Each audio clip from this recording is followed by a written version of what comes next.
out as a meet and greet. And so I was going to have some refreshments and things like that and just talk to them about the vision that we had. But I also wanted to know what their needs were, because we could have all kinds of visions, but if it's not supplying their needs, it is fruitless and it's pointless, because it's all about them. And of course, as I toyed with the idea, like everything else, it got bigger, just like with my tea party at school. And then as I got to talk to them and know them, I'm realizing, no, this is not about me meeting and greeting them. This is about throwing a party for them. This is about showing them God's love and how much we love them.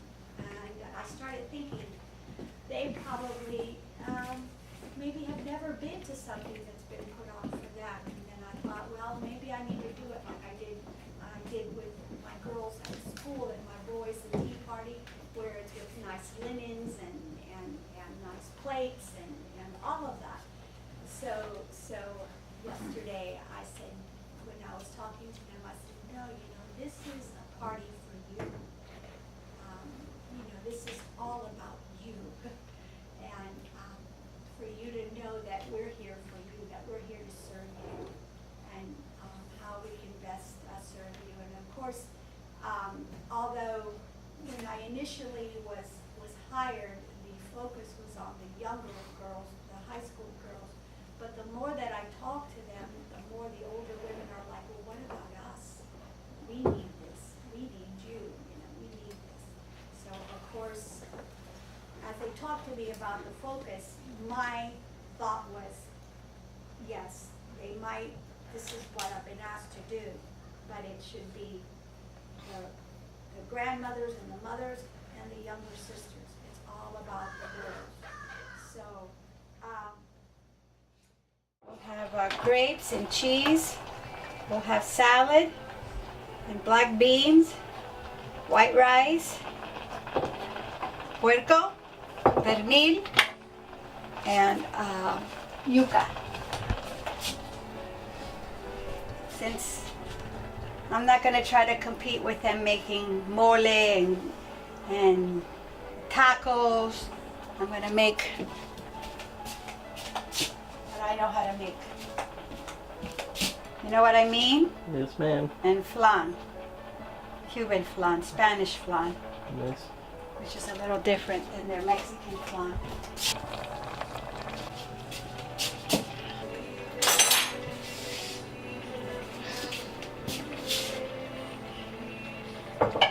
Now I'm going to make a punch.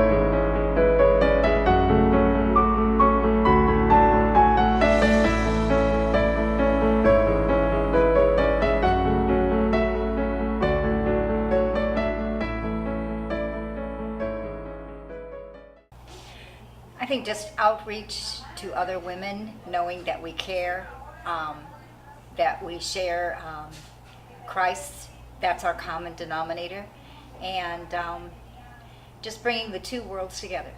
Oh, countless times. I mean, just my own personal.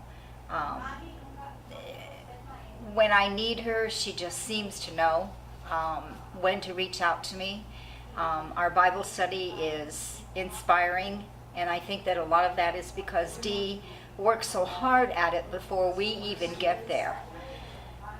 And it brings so much to us. Hi, my name is Tara Tomaha. I think that it's amazing because our community has a huge Hispanic population that works on the horse farms and sometimes feels left out. And I think the wonderful thing that Dee brings is just so much passion. She obviously hears from the Lord. She understands both ends, and she has been in education for so many years.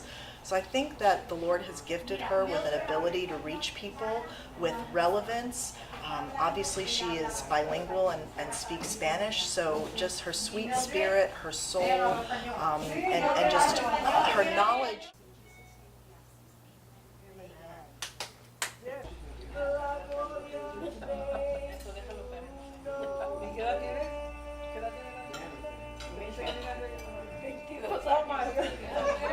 Pero anda con un niñito que tiene 18. Ella dice que ay, no, dice yo ya. No dice. Yo no lo quiero dejar, dice, mami, yo te compré una crema para las arrugas para ti, pero no. ¿Quién trabaja con los caballos? Yo. Eva y Rosy. Okay, I feel good about what was accomplished. I had a few women.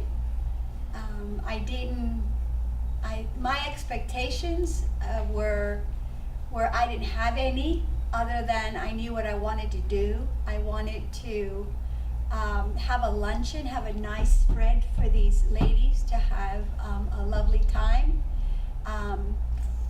To have nice dishes and nice table setting and some good food. I told them the vision that we have for this program. I told them that I'm here to serve them, and I shared with them some of the things that we want to target.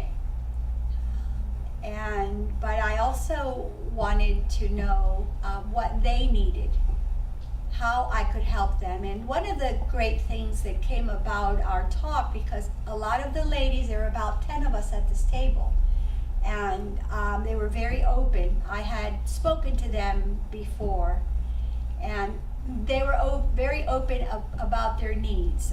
Some were needs for jobs, other was for paperwork, for writing. These are very hardworking women, very humble women. But one of the things that came about is, we talked about all of our experiences and how women need to have fellowship with one another. And the environment in which they live in, that is lacking at times. People keep to themselves. And some aren't very open.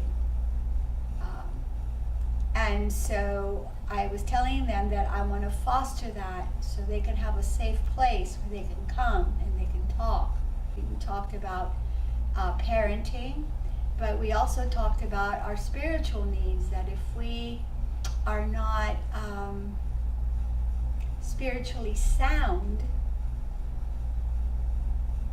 then we're not going to make the wisest decisions. And even if we make good decisions, when we're not right within ourselves, we can still be unhappy and we can still be searching, and that's an awful feeling.